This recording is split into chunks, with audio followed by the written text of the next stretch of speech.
美国它这一次是明显是针对港区国安法的啊，而且它是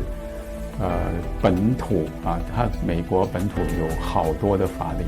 就是有关维护国家安全的法律，20几部，而香港要堵塞自己的这个法律漏洞，它反而是用双重的标准来指责、来干预，所以它是非常的一个可耻、双标的一个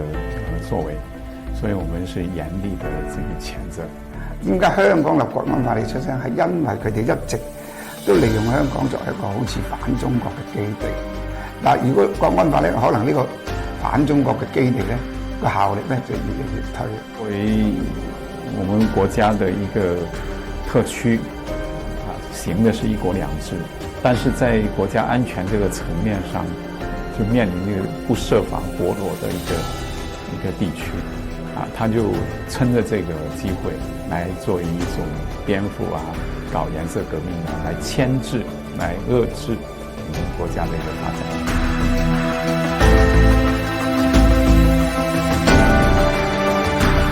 美國對香港呢，它是有龐大的貿易順差啊，300多億美元呢，不是一個小數，所以呢，它要是對香港制裁。特別是要針對我們行政長官啊、主要官員等等，我相信香港政府也不會就這樣的坐視不理。香港政府、中央政府也有這個對應性的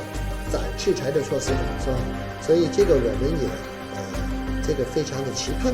這些措施的推出。在一國兩制這個框架下面，這個世貿組織給予香港的地位，不是美國給予的。那如果他不承認這一種的安排的話，其實也就是破壞了一種國際的秩序啊。另外，在貿易上其實是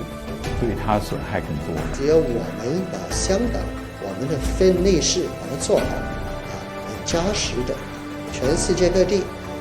都會看事實、看證據的啊，也不是一個美國制裁或者其他。他某些盟友的跟隨就能影響香港的根基了，這個我一點都不擔心。